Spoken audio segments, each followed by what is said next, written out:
D'Angelo Russell's got to go. Hey, hey, ho, ho. D'Angelo Russell's got to go. The Los Angeles Lakers, tied with being the Boston Celtics, the most championships of all time in the National Basketball Association, are being embarrassed for the second year in a row by the Denver Nuggets. And it is a shame. It is a crying, sad shame. I might have a tear in my eye. But it's really sad.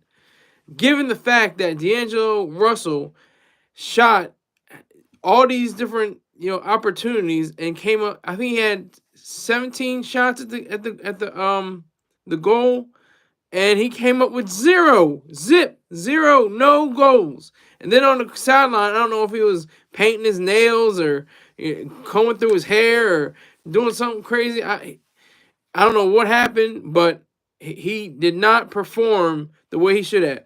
LeBron James is kind of like in the middle. He's like, yeah, I guess I could win. I got my 40,000 points statistic, so I'm pretty good. I'm all right. I could win. I could win the playoffs if I want to, or I might not. They're gonna still argue about me up in barbershops, saying who's better, Jordan or James.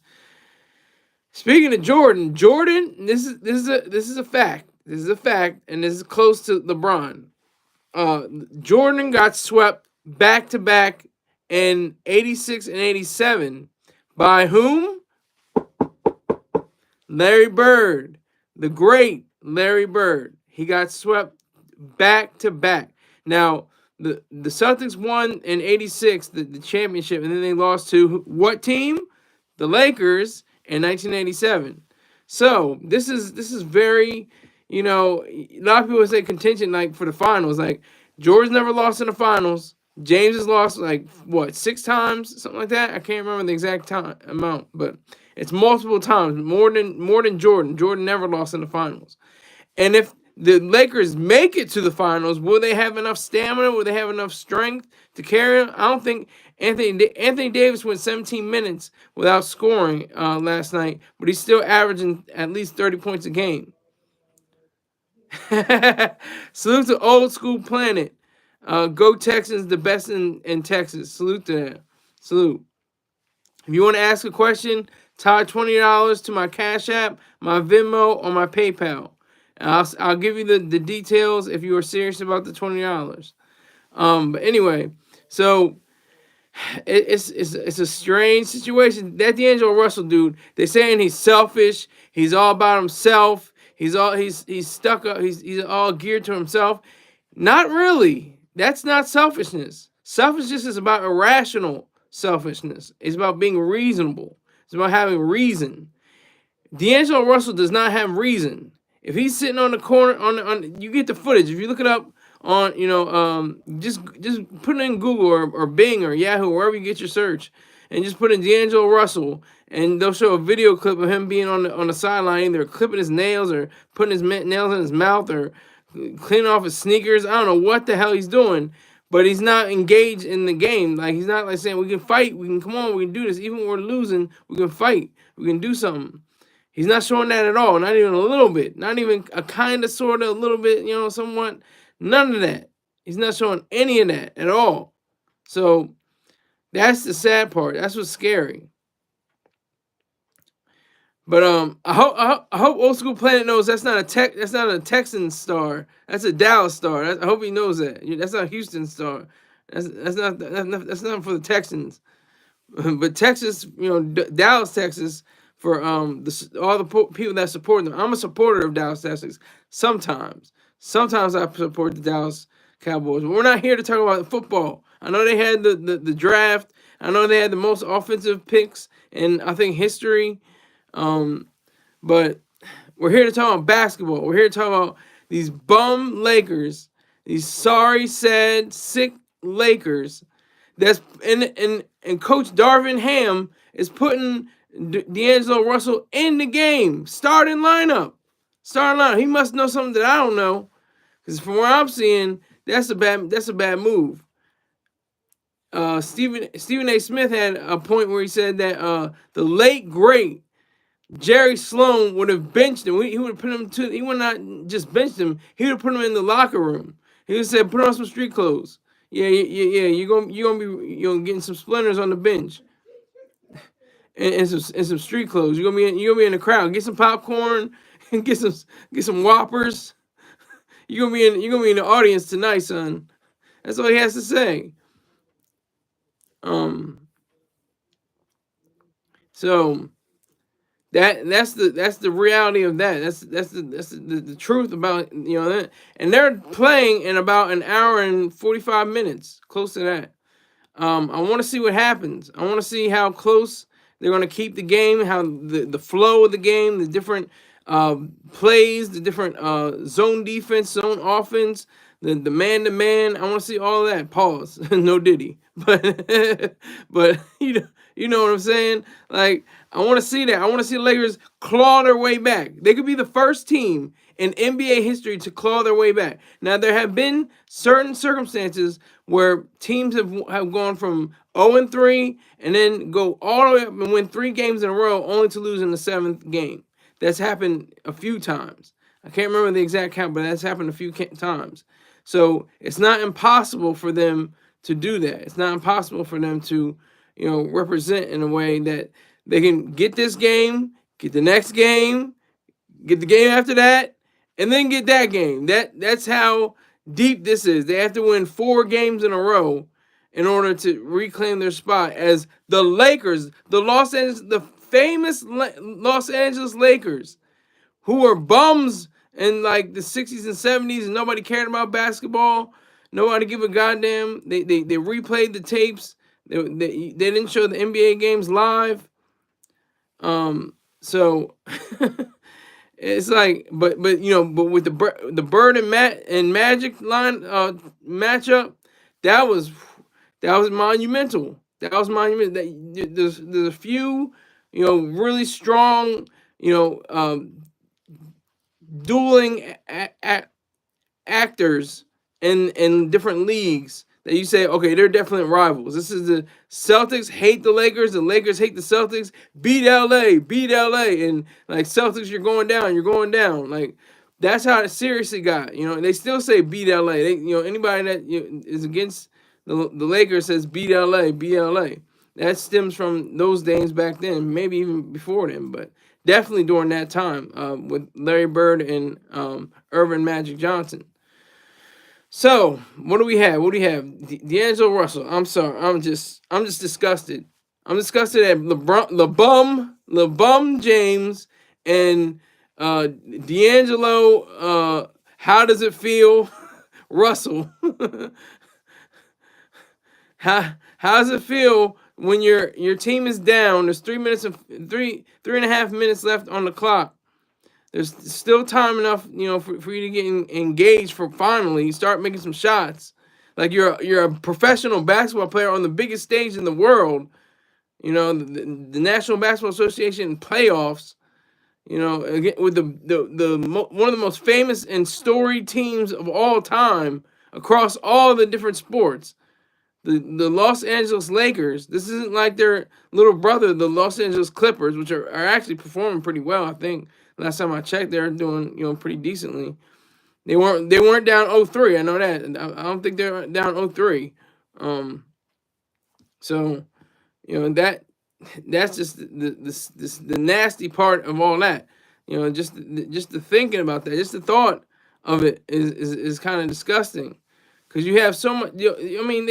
AD. I really feel for AD. Like I said, he didn't have the greatest night last game either. He didn't have the greatest night, but he's still pulling his weight. He's still getting rebounds. He's getting assists. He's still getting steals and blocks. He's still doing his thing. The bum, I don't know. He's like in a fugue state. I don't know what he's on. He's not. They clowned him and roasted him for his fourth quarter performance.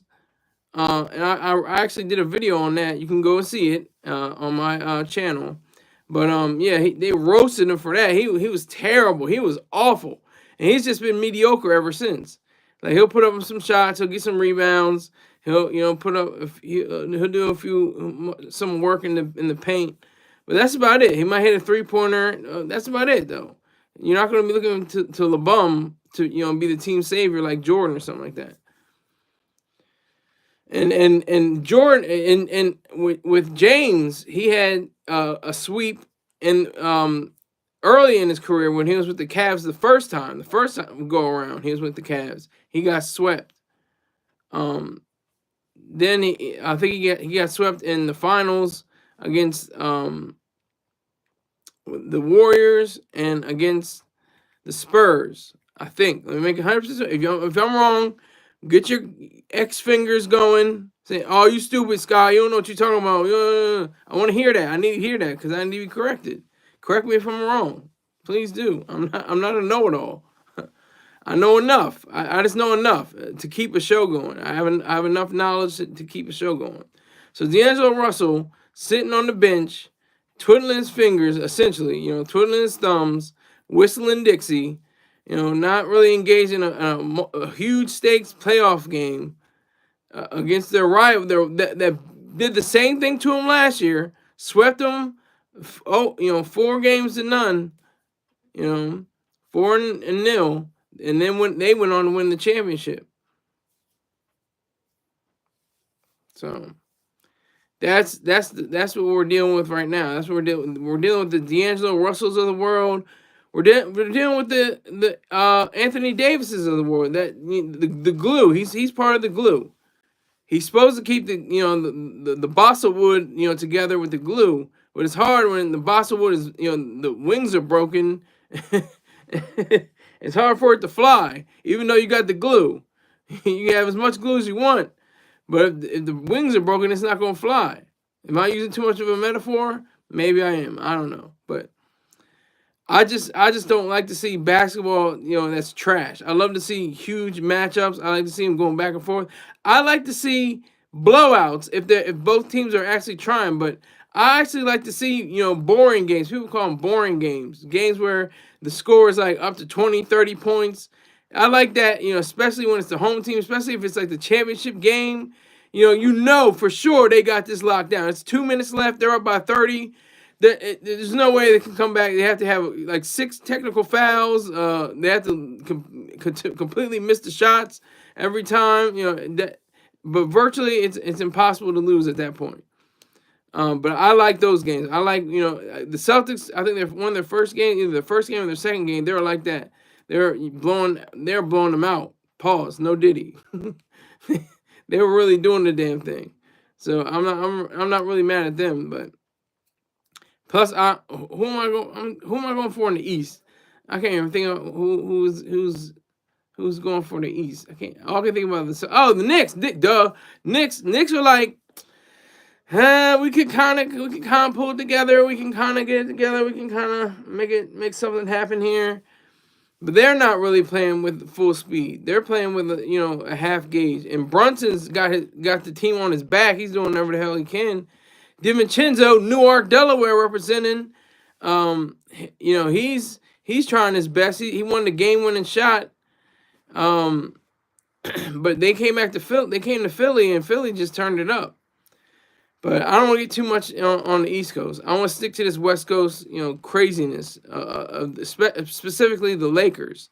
Specifically the 17 championship winning Los Angeles Lakers, the team that once were royal blue or navy blue and baby blue. If you can remember that far back, you can see it in their retro jerseys. And they never changed the name, just like the Utah Jazz never changed the name. They said, yeah, Utah Jazz, perfect, makes most sense. Of course, in New Orleans, that makes sense. Jazz and Utah goes together like milk and honey, like it's perfect. I don't know who thought that they didn't need a name change, but they definitely did. I still don't understand that. So New Orleans came back in the picture with the Pelicans, and that makes sense because that's their state bird, and there's plenty of Pelicans around. So, but I dither. I get distracted. Okay. Oh, here we go. Let's get the hate. Ubio says, bro, dressed like if Neo wrote songs for men instead of women. Good trolling. I like the trolling. Thank you for that troll, Ubio. You can hit my Venmo, my PayPal, or my Cash App. I'll give you the details if you're serious. I'll give you all the details. Well, I thank you for that hatred. I appreciate that, sir. Thank you for that hate. That made my day. He said it. I will say it again. Bro, don't call me bro, but he says bro dressed like if Neo wrote songs for men instead of women. Oh, that's hate. I like that. That's hatred. I needed that. And hate motivates. Come on now. Don't get it confused. Don't let people say, oh no, they shouldn't talk like that. Why you gotta say it like that on the internet? Well, yeah. Because it's the internet. Just amplify it. It's already human nature. The internet just amplifies it. Just magnifies it by 1,000, percent. Make the hatred flow. Let the hate river flow. I'm the river through which this shit flows. So, man, D'Angelo Russell, he's not a problem in the sense of a good thing. I usually say, oh, he's a problem. He's a problem. He's something to mess with. He's nothing to mess with. But D'Angelo Russell is something to mess with. He is a bum. He's like LeBum James. They're brothers on that sense. They're buddies on the team. They're destroying their own legacy. And I know that Jeannie Buss gotta be feeling some type of way. She probably in her, I don't know, she's probably in the element right now. She's probably huffing and puffing, cussing people out on the phone, saying, why do we got these niggers? She's probably going at it. She's probably going in. I'm sure she's going in. She's got to be. She's got to be going in. So just take stock of that. Just be aware of that. Just be aware of the Buss family. If you see what was that documentary? It was a great documentary. Great documentary about the Lakers. I can't remember what it's called, but hold on. I'm gonna look it up.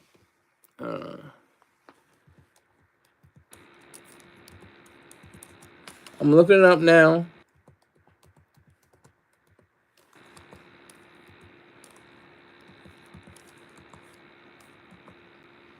Legacy. The true story of the LA Lakers. That was the truth.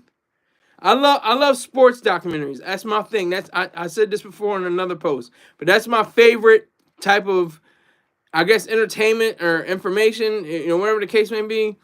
I love sports documentaries. When ESPN had 30 for 30, I was like, man, I'm all over that. That's like the truth. I love the sports because it details the behind the scenes, behind the court, behind the field, behind the ice, all of that. All the drama behind the stage, and then all the drama on the stage. All the different places, the field, the rink, the hardwood. All that. That's what's interesting to me. I love that. That's my kind of thing. That's if anybody cares about me, you send me something. You drop something in my email, and I'll send you my address or something like that, or I'll send a PO box or something. You can send me some vintage stuff, that you can't find anywhere. That'd be awesome.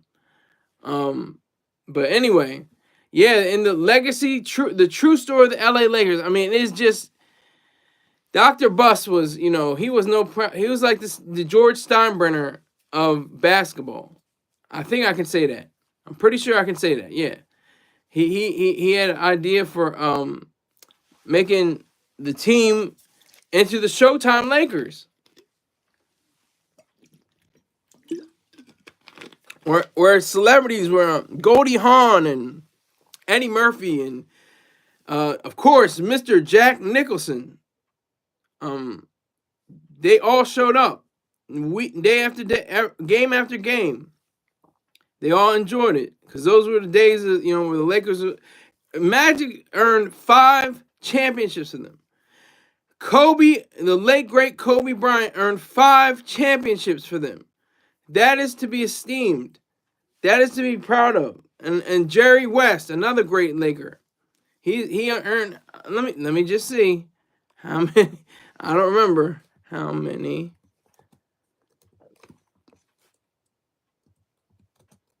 Championships.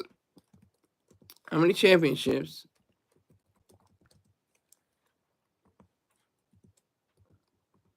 Championships.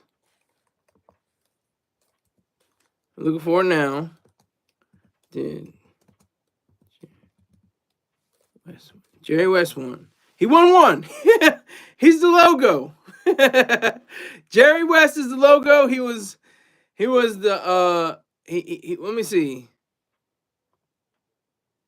He's executive board member right now of the Los Clippers. But he was for the Lakers for a long time. He only won one chip, but that was good enough. He was the NBA MVP. They call him the logo because he's the NBA silhouette. So they call him Mr. Clutch as well. Man is how old is that?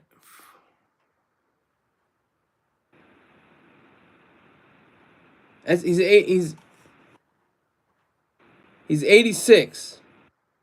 He'll be 86 next month. He's 85. And he's still kicking. He's still looks alright. Hopefully he's still healthy. But yeah, Jerry West is like the old Shaq when he was playing is like Magic's like what are you doing to our legacy? This is the show. The documentary is called Legacy. The true story of the LA Lakers. Sadly, this LeBum and well, he's not that awful. He's not as bad that he shouldn't be in the same breath in the same idea of saying, no. There's no chill, Ubi. No, Dwayne. No, don't chill, Ubi. Let him hate. I need that hate. Salute to you, Dwayne. If you want to ask questions, I'll give you my PayPal, my Cash App, or my Venmo. Salute to you. But don't tell him to chill. No, I don't. Don't tell him to chill.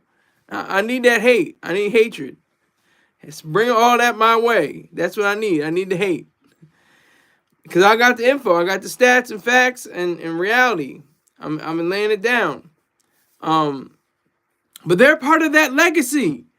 LeBum won them a chip. Okay. During the bubble, they call it a championship. Okay, he got a chip. During the bubble, which was weird and goofy, and there was nobody in attendance during the whole lockdown and the quarantine and all that bullshit. That was a totally different era. That was a different weird way. He got him a chip. Okay, great. He's still playing for him. He didn't go to another team. And that was one thing I always thought about with LeBum. LeBum had always gone to a different team and won a chip. He was with the Cavs. He lost, with the Cavs. He went to the Heat. He got 2 chips with the Heat. Then he went back home to Cleveland, got a chip in Cleveland with the help of Kyrie Irving. Kyrie Irving really won him the championship. We can be cute. I mean, the bum may have had better numbers or something like that, but Kyrie Irving was clutch. He hit that 3-pointer. I'll never forget. It was like a dagger because I was going for the Golden State Warriors. I was like, damn, he got that goddamn shot. Okay, so, and then he went to the Lakers, got a chip. Okay, I understand. It looks like there's a pattern here. It seems like he turns around teams. It seems like he is able to switch up and go to whatever team he's on and give them a ring. Okay, I got that. But right now, he's a bum. He is a big bum. Along with his buddy, D'Angelo Russell. They are buddies on the court. They're bosom buddies, knowing for full fact that they have every opportunity to win and continue the Lakers' legacy. But they have chosen to play with deplorable efforts. Just awful, just low, just no gas in the tank, no action, no saying like, shoot, I'm getting paid anyway. I'll get my $2 million, $3 million, And LeBron, what does he get? Maybe 80 million, 100 million, at the end of the season.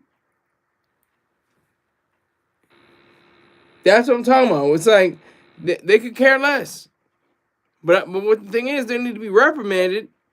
I would say fine him. I would say fine D'Angelo Russell and fine LeBron James, because that's the thing we have to get straight. Okay, Mr. Rip Van Winkle says, "Peekaboo, we see you." Uh oh. Woo woo woo. Mr. Rip Van Winkle, you know the deal. I'll give you my Cash App, my Venmo, and my PayPal if you're serious. $20 questions, I'll answer them. And that's just for the $20.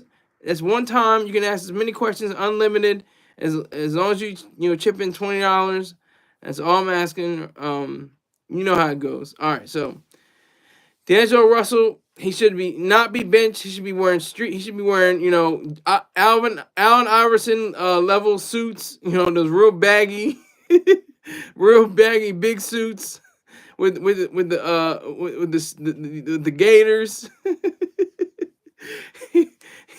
he should be sitting there with some Snickers and some Gatorade and some Starry, sipping on that.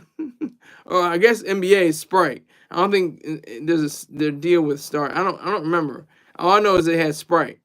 Maybe he's gonna be in the with a Butterfingers and a Dr. Pepper. or he'll be sipping a beer and a I don't know, lobster roll, I guess. Do they have those in LA?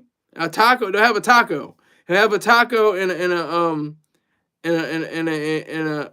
a Dr. Pepper. All right, Mr. Rip Van Winkle says, how much I can send for that bussy? Not my bussy. No, sir. I'm not over here. Not over here, sir. I can't. I ain't got nothing for you over here. You can holler at who's got on Star Report. I can't think of the name. Oh my god. Oh, I can't remember. But there's somebody that will give you bussy on the Star Report. Just tune in. He's off for the week. I don't think he's been on Mr. Troy Star Terrain. But there's definitely somebody that's willing to give up that bussy. Yeah, you gotta make a sad face, because I'm not the one. I'm not the one. Seriously, not the one. I'm not that guy. But we have to talk about it. This is the Los Angeles Lakers. This isn't just like, Oklahoma City Thunder or something like that. I know they're a transplant from Seattle, and they moved from Seattle Supersonics to Oklahoma City. But, it's not even a game. It's the Los Angeles Lakers. Just like you see that star, the Lakers are the Cowboys of basketball. Hockey, I think, it's the Canadians. Or maybe the Red Wings. It's one of them. They had the most chips, or they had close to the most chips. I know Pittsburgh and New England have more championships than Dallas, but damn it, if Dallas don't have 5, that's amazing right there. Over the past few decades, how many teams can say they even have more than 5? 2. So that's saying something. And then what else? What was the other game? Oh, baseball. Yankees. Yankees are always, it's the most hated teams because they're what? It's hatred of the good for being good. Everybody hates the Yankees. Everybody hates the Lakers. Everybody hates the Cowboys. Everybody hates the Canadians or the Red Wings or something like, I can't remember exactly which one. But they hate them because they're successful. Because they won so many championships. And because they're regarded. You can say, oh, Pittsburgh, okay, but who gives a damn about Pittsburgh? It's like, you say like New England, it's like, oh, well, that's like 7 different states. So, okay. It was really Boston. They were the Boston Patriots. But, but yeah, hate the Lakers, hate the Yankees, hate Canadians, or the, let me make it 100% sure. Which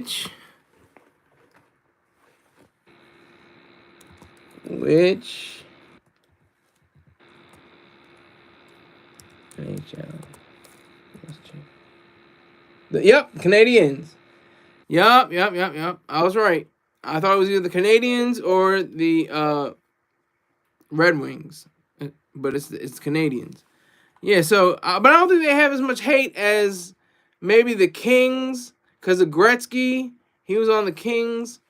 They hated him because he was so great. He's the greatest. He's the great. He's the great Wayne Gretzky.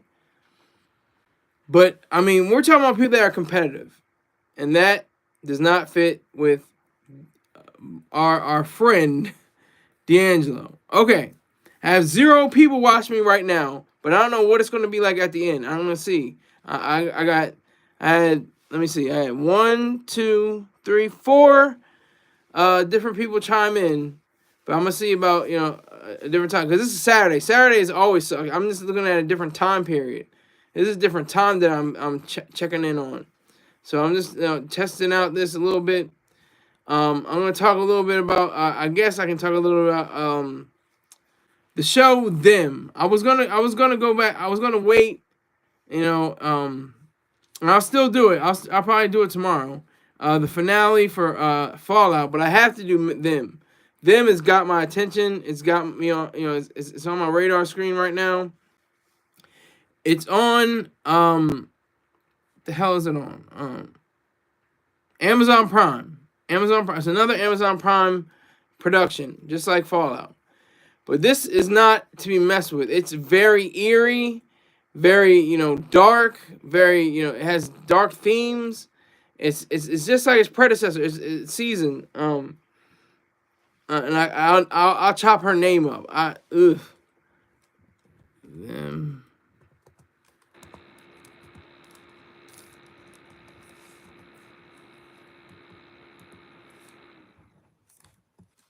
And the season is called The Scare. Let me see. Okay. I think I can get it. Her name is Deborah Iorinde. And they got Pam Grier looking like she put too many pork chops in this frying pan. Pam Grier, I don't know. She just looks like, she's 2 biscuits and gravy away from a stroke. I'm sorry. She got big off the pig. I'm glad she's here though. I'm glad she's here. She just didn't grace. Excuse me. She just didn't age as gracefully as we had hoped. But I'm glad that she's still here and she's still getting money. Can't stop her from getting money. She's obviously getting money. She's eating. She's definitely eating. She's eating off of these streams. So this streaming service. But yeah. So it's a horror film. It's a horror show, but it's not like how you would expect it to be. It's got racial overtones. It's got gender overtones. It's got different ideas that are very blatant. Within the thing. That's why I didn't say undertones because it's like very blatant. They show it's during 1990s. I think it's 91. During the in Los Angeles during the aftermath of the Rodney King beating. It hasn't yet gotten to the and it may not get to the riots, but it's definitely covering the immediate reaction to it, and how it's all about this detective, and she is that's let me see. Iorinde. She's a detective with the L.A. police, and she's getting heckled from every side. This is the kind of show I like when they go by the classic idea of you chase your main character up a tree, you throw stones at her, and then you either leave her up at the tree to die or you chase her down and she escapes. This is another case. She's getting heckled from all sides. People of her own skin color are going against her, saying they're saying, "Oh, you're a traitor. Why are you a pig?" And stuff like that, and throwing stuff at her and everything like that. Literally throwing things at her, bottles and everything they can pick up. But the gist of the story, the 2 episodes that I watched, was that there's 2 stories. There's one story about this actor who wants to go for these roles, but he keeps getting shot down, and he's working at a like a Chuck E. Cheese style restaurant for kids and things like that. But then he does, this ridiculous thing. I'm not gonna spoil it. I want to spoil it, but I may spoil it some other time. But he did this ridiculous thing at work, and then it cuts away. I don't remember seeing what else happened after that. But the detective, she's investigating these various murders that she seems are connected. There's this one woman who is found under the sink, and she's her neck and her feet, are touching. Like, pause. No hetero diddy, but she has no seriously, but she has her feet, going back, backwards, towards her head. It's crazy, but yeah. So then there's this other guy. He's cooking up crack in his kitchen with a baby in the other room, and the LAPD are asking for him to come to the door. And they're like, "Oh, open up, or we're coming in." And then he eventually goes to a different room in the house, and the same thing happens to him. His body is all gnarled and broken and twisted, and like he's a contortionist. And then it just gets weirder and weirder and weirder. And I want to get to Fallout. I want to get to Fallout tomorrow on the grand finale. But I just thought that this episode, it just lingered in my mind, all day long. And I was like, I gotta address this. I gotta get into this. But yeah. So I feel that with the idea of seeing these shows, they're really gonna help me understand black characters, because that's the thing, that it's like it's saying a lot of things at one time, and I hope it's got a juggling act, and I hope it doesn't come crashing to the ground because it's chainsaws.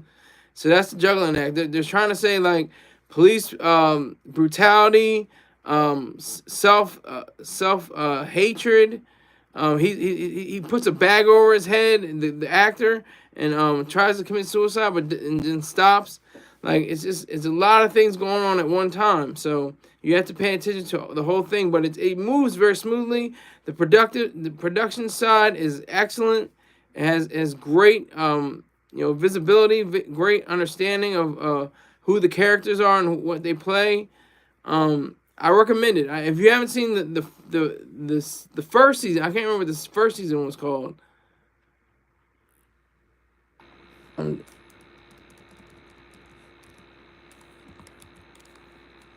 gonna try to see what the first season was called.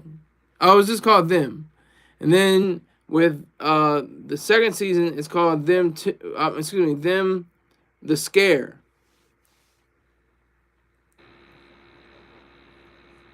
So I highly recommend this series. It definitely, grabbed my attention, and it continues to resonate within me, because that whole time period was a scary time period for everyone across this country, because who knew if any other riots would rise up out of it. I think there were a few pockets here and there, but it was mainly a race riot, again, like in Watts in the 60s. Then it came into another riot. All the riots have been racially motivated. Everything that's happening, and this is why I'm glad I said about this: Los Angeles, L.A., Lakers. So I try to get I try to tie something together, try to tie in my earlier talk with what I'm saying right now.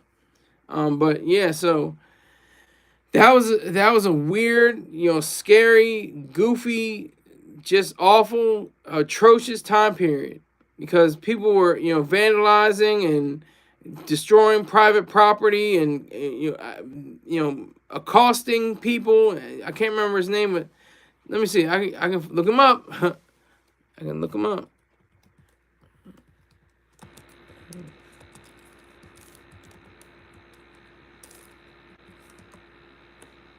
Reginald Oliver Denny, born 1953, is a former construction truck driver who was pulled from his truck and severely beaten during the 1992 Los Angeles riots. His attackers, a group of black men who came to be known as the LA Four, targeted Denny because he was white, which is just as bad as anyone saying attacking someone because they're black. Like it was just it was like disgust upon disgust.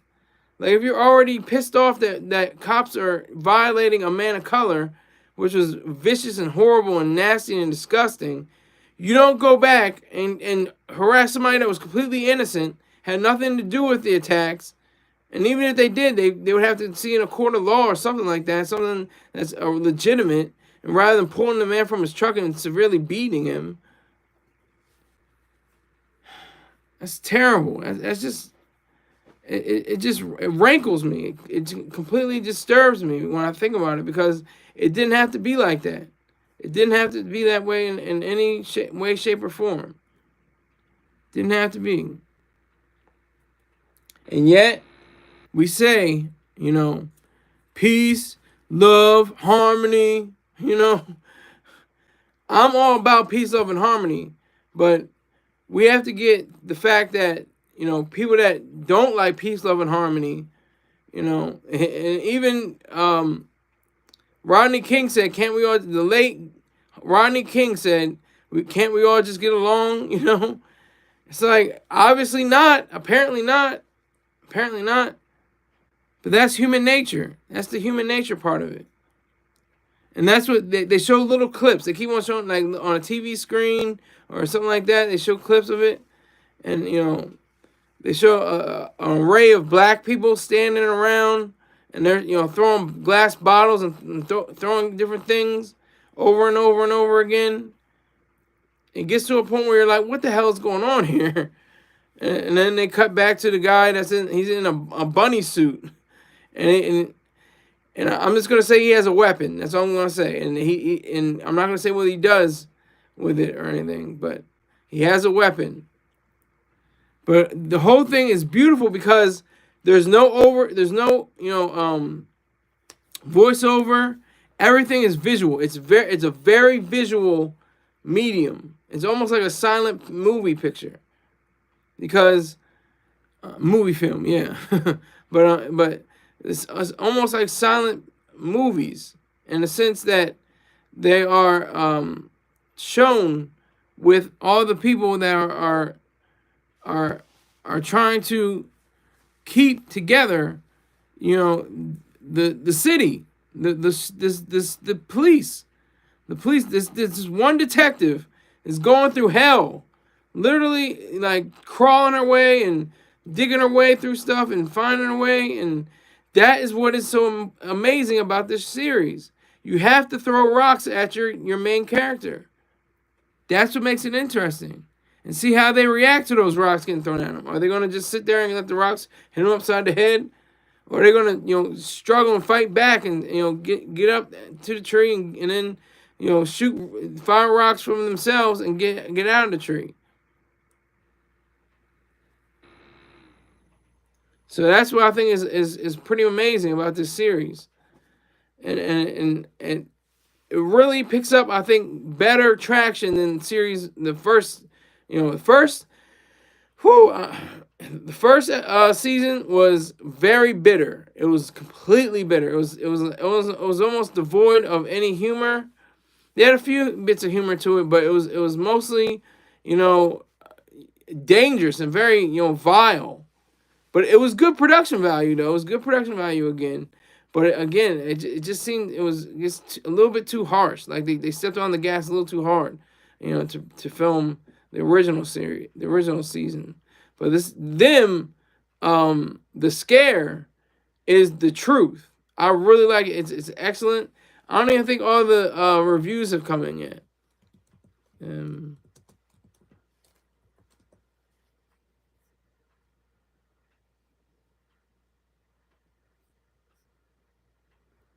So here we go.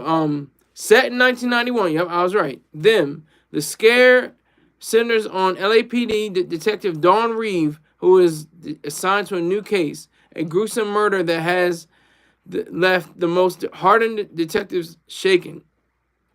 As Dawn draws closer to the truth, something malevolent grips her and her family. It's not for the faint of heart. It's not for the faint of heart at all. You have to be strong stomach. You have to have a strong mind to be able to, withstand it. but it's excellent. It's excellent. And the lead character, Deborah Arende, she's beautiful. She's smart. That's what I love. Brains and beauty. That is an excellent combination. When you have brains and beauty like her, that is excellent. Oh, okay. So the title of the first season was Covenant, and it was 10 episodes. This one's 8 episodes, and it started on April 25th, and they released all the episodes. And I think they released all the episodes. Let me make sure.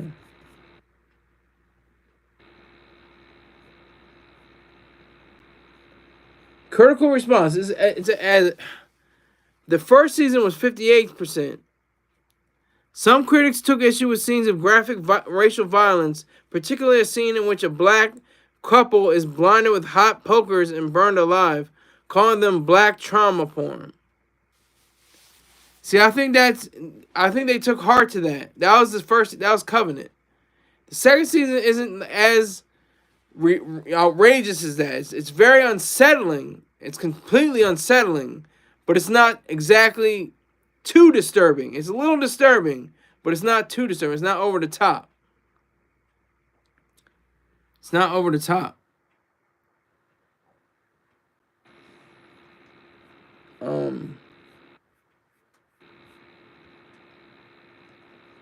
So that's what you have to contend with. If you have Amazon Prime, make sure you check in to them. The Scare. Check out them. The Scare. That's an awesome show.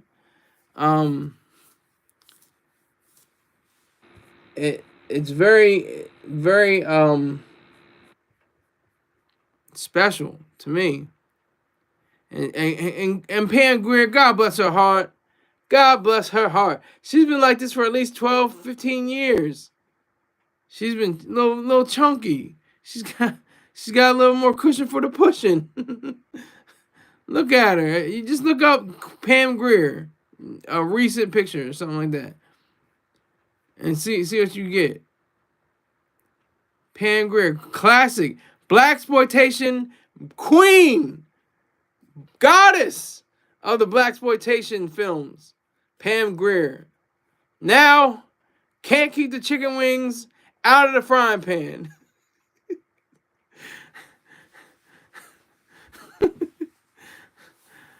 But salute to her. Salute to Pam Grier. Salute to Pam Grier. She's still working. I can't fault her. She's still working. They hired her. Okay, she's a little.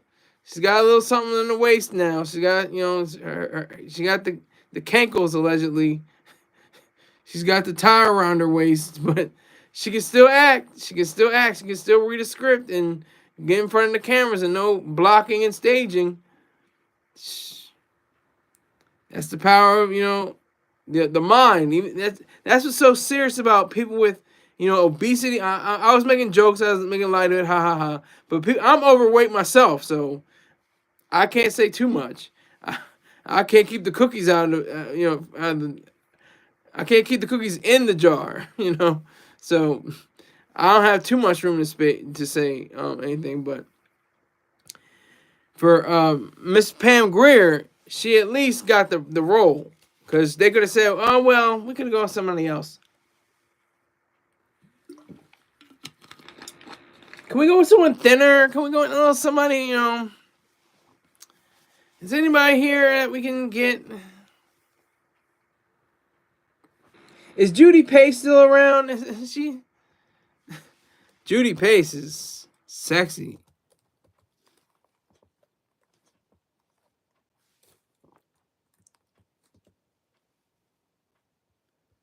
Yeah, she's kept her figure for the most part. She's 81 years old. Oh my God. Pam Grier's got to be like 70 something. Pam. 74. And she doesn't look too bad. She's just a little heavier. She's got the neck. She's got the necks going on, under her chins, the chins. She's going on with that. But she's still good. She's still good. She's still good money.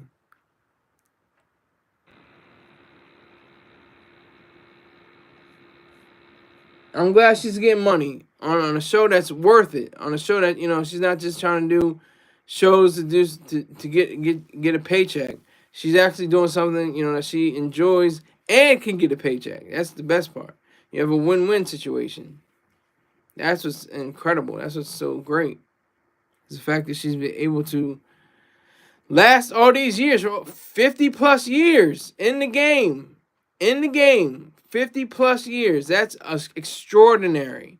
I cannot falter for that. That is salute, and respect to Pam Grier for being in the game for over 50 years.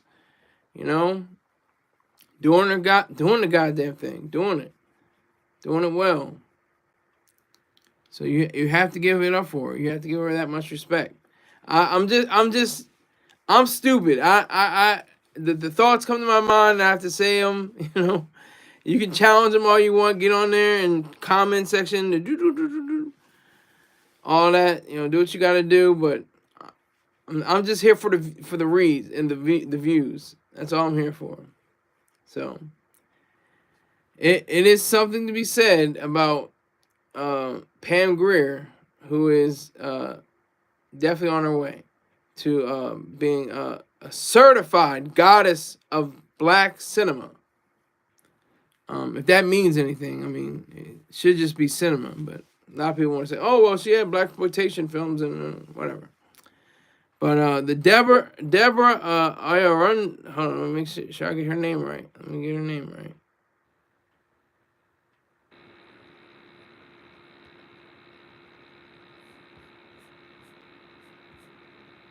Deborah Irinde. She's British and some British Nigerian.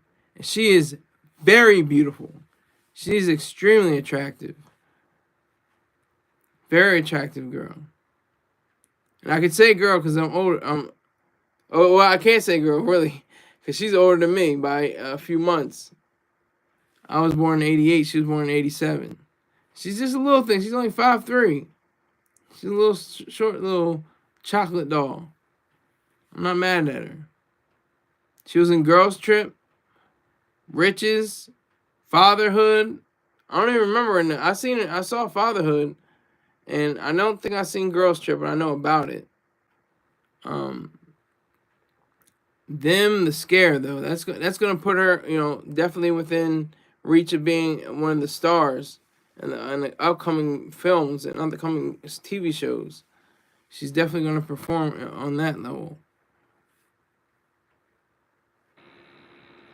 I can see that happening. I can see that for her future. That's a definite. She is very acute. She's cute and acute. She's sharp. She's very well developed in her character. Her character is very well developed, and she shows that she's determined. She's courageous. She's virtuous. She doesn't take no for an answer. To use a cliche, she's completely drawn into the cases and cares about them, and she wants her white counterpart to have respect. He's not really caring. He doesn't really care about the cases too much. It's just some black people, whatever. Who cares? But she really cares, and he should care too, because it's a human being, not because she's black. They're black, but because it's a human being, and she should care not because they're black, but because it's a human being. That's as simple as that. Subscribe, yeah, woo! You whole lot of Dopplers. So thank you for the subscription. I appreciate that. Thank you. I appreciate it. Tell 3 other people about me, but don't tell 4 people about me. Tell 3, because I want the 3 people to know. But the 4th person, I want them to guess who is this nigga with the black hat and the gold tie and the black shirt? Who is this goofy ass nigga? That's what I want them to say. Will do. I appreciate it. Thank you. Respect. Salute. But yeah, her character is it's extraordinary. I just love how she's written. I love the way she acts. That's how you can tell you have a good script and a good actress and there's synergy. When they're committed to the role, no matter how harsh and bitter and disgusting and nasty the series or the movie might be, it just like Hannibal Lecter, like Silence of the Lambs, Jodie Foster, one of my favorite actresses of all time. She's probably number 2 or 3. I think number 3. I guess she can be 3. 3 Jodie Foster, 2 Anne Hathaway, 1 Jennifer Connelly. So that's just how it goes for my top 3 actresses. Yeah. So yeah, it's just like Silence of the. I'm not comparing the movies to that. I'm just saying how vicious and harsh and violent those movies are. And there's a saving grace to these two. This one, well, the Academy candidate. I don't think she's a detective yet. Starling. Was it Clarissa? Is it Clarissa?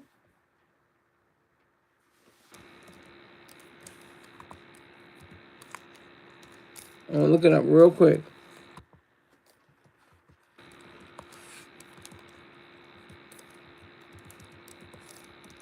I'm looking it up right now.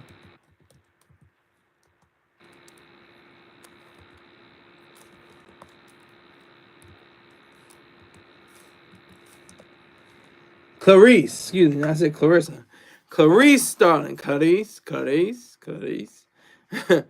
But it's similar to that. It has that same kind of vibe to it.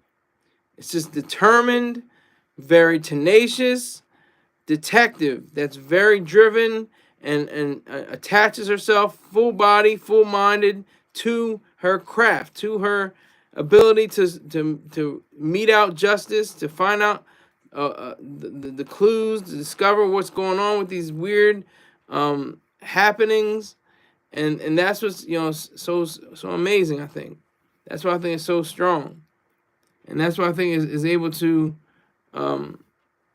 show the people in the world, show everybody in the world who's got Amazon Prime, the acting chops. That's just so good, and Pam Grier's pork chops. No, again, I kid. I'm just kidding.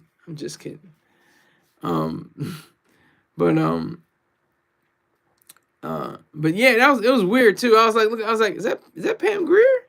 Is that Pam? That's not Pam Grier. And then I had to go to the internet, of course. I was like, oh, it's Pam Grier. Okay. She got the chins going on. It's like that. But she's working. I'm making fun of her, but she's making good money. I'm guessing, in the at least the 5 figures or 6 figures, something with this. I'm guessing. You don't know until you know.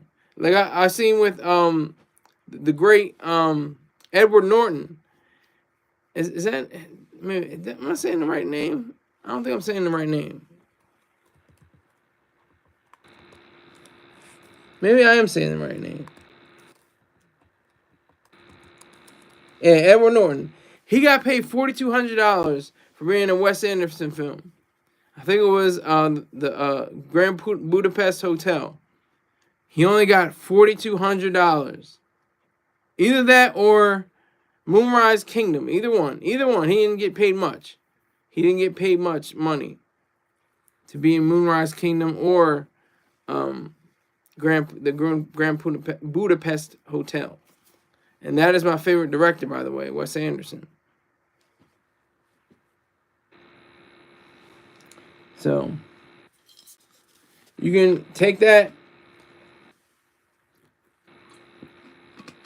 and be satisfied with it. Because I think, going back to Los Angeles, going back to LA, well, I think they're going to be playing in Denver tonight. But Los Angeles Lakers, remember this chant. Hey, hey, ho, ho. D'Angelo Russell's got to go. Hey, hey, ho, ho. D'Angelo Russell's got to go. And with that, I got to thank Old School Planet 713. That's definitely Houston. Ubio, Dwayne, Mr. Rip Van Winkle, you whole lot of Dopplers. Thank you all. I salute you. And I appreciate your patronage and your viewership. And I wish you a great night. And enjoy this evening. Enjoy your Saturday. Be safe out there. And take care.